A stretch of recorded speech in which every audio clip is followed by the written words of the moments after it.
Okay. Welcome back to Demon Slayer Anime Review, episode number 19. This is discussing the first episode of the Swordsmith Village arc, which is also the 45th episode of the anime. Yep. Alright. Now, this episode in particular covers chapters 98 to 101 and the opening page of chapter 102. Yep. You're thinking, did the anime... Now, this episode itself is, if you're curious about the runtime, it similarly was the Entertainment District arc when they aired that episode, where that one was 45 minutes. This was 49 minutes. A lengthy episode. There's also a scene in the episode, I'll get to it, that a lot of people thought this would be cut from the anime. I'm like, really? That is a stupid idea. I'll get to that. So, we start off basically with... Now this also, I should point out before I continue, there is some anime original content here, and there's a lot of extending here, and I do mean a lot, because they covered roughly 4 chapters. We first started with the guy Gato. He is from the Kuski, basically the medical corps, where he comes across the main 4 immediately right after the Entertainment District arc wrapped up. There's also basically everybody's reaction to the fact that Tanjiro killed an upper rank.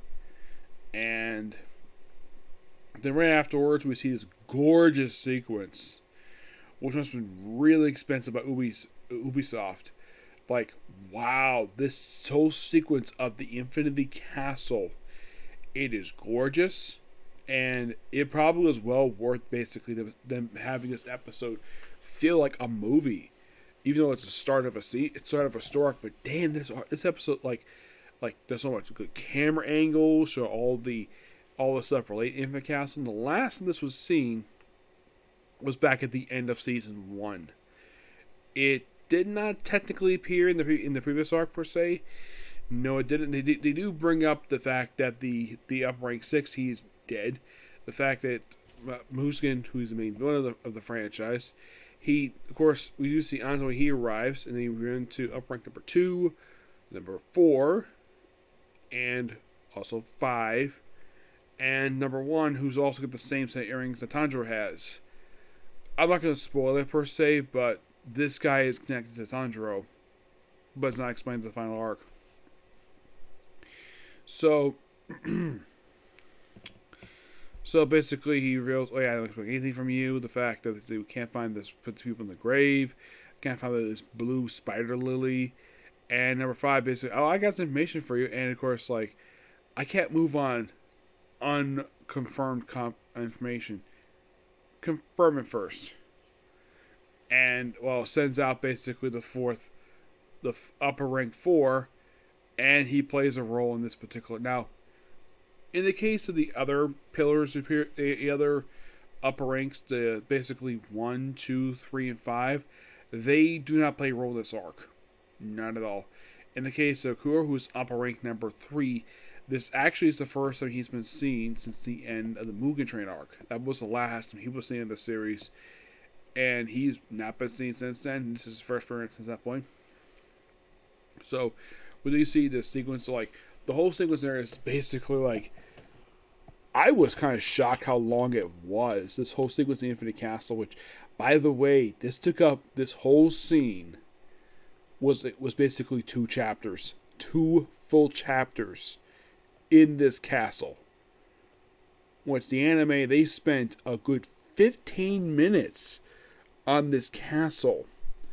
I'm like, wow, it is quite something. So they send the people off, and that's it. Now the 4th pillar, the 4th upper rank 4, he does play a role in this arc. I'll get to it later when I get to it. So then we cut to the Butterfly Mansion, where Tanjiro we see, first we cut to a flash, what looked like a dream sequence, where we see a guy who looks kind of like Tanjiro's father, and a guy who looks like Tanjiro, and the wife who looks, back of the head, looks kind of like looks like Nezuko, or at least something similar to it. Maybe it's something though that his ancestors look exactly like him. Yes. Well, I'm kind of spoiled, but yeah, that's actually Tanjiro's ancestor, who just by sheer coincidence looks exactly like Tanjiro. So this guy who doesn't have a name, and well, they reveal in the next arc, but in the final arc, who this guy really is. But he's up rank number 1. We don't really see his face in the flashback in this dream sequence, but we do see his face in the present day. He's got 6 eyes. Why does he look like this? He's a freaking demon. Excuse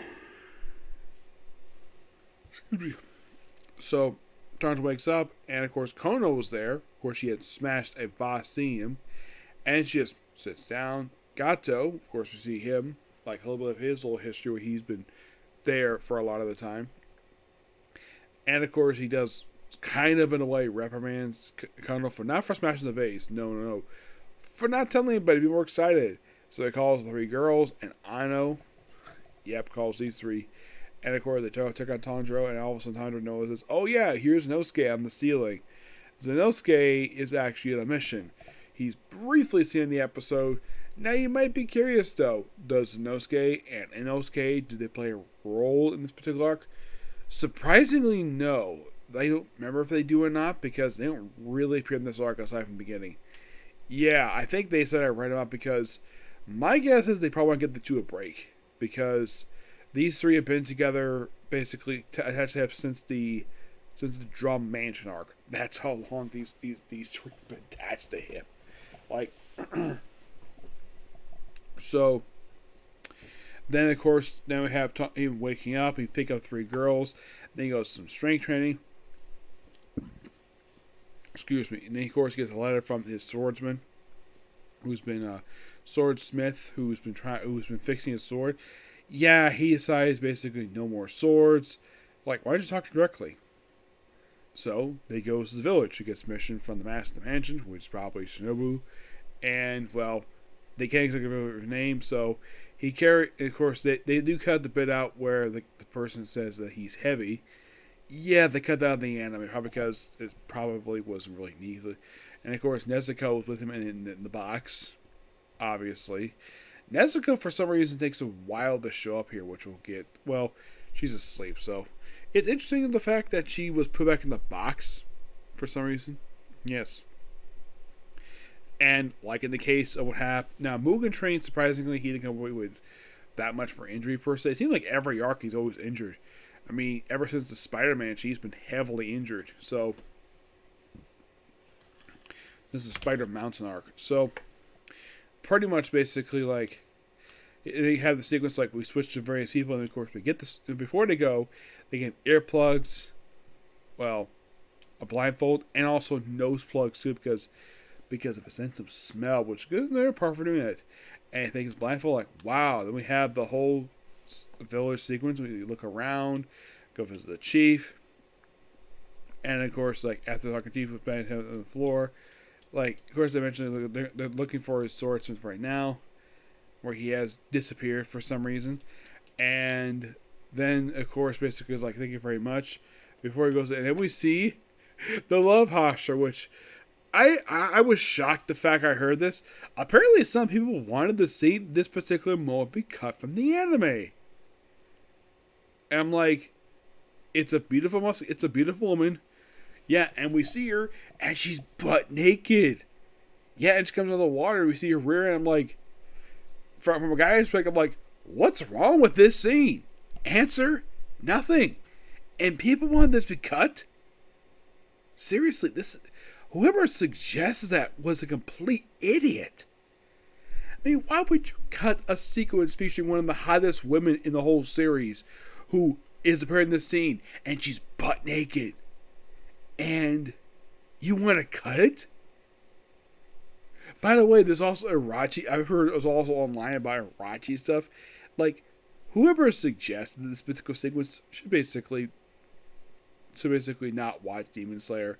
Because, seeing a beautiful, muscular woman butt naked, like, apparently, is that offensive? No, it isn't. She's not that muscular. I've seen muscular women in her anime. She may be muscular, she's very tall, but she's hot. Yep. And then we see them later where she's clothed, and of course she's running down the stairs. We actually, of course, like Tanjiro's like, "Oh crap, your breast's about to fall out of your robe." Of course, he fixes her robe, which this is a sequence they actually made the comedy effect, because the thing is, I think she's like a decade older than he is, because Tanjiro's like about 16, 17 years old.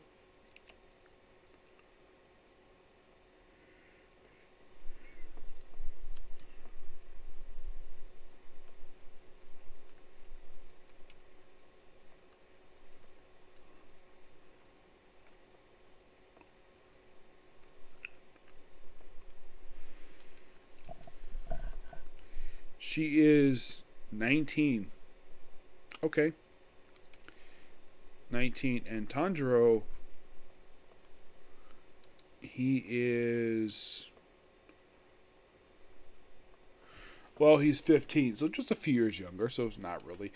I kind of theorized that I was hoping she'd survive, because she's an absolute great character. I'm not going to spoil the ending, but she's an absolute fun character.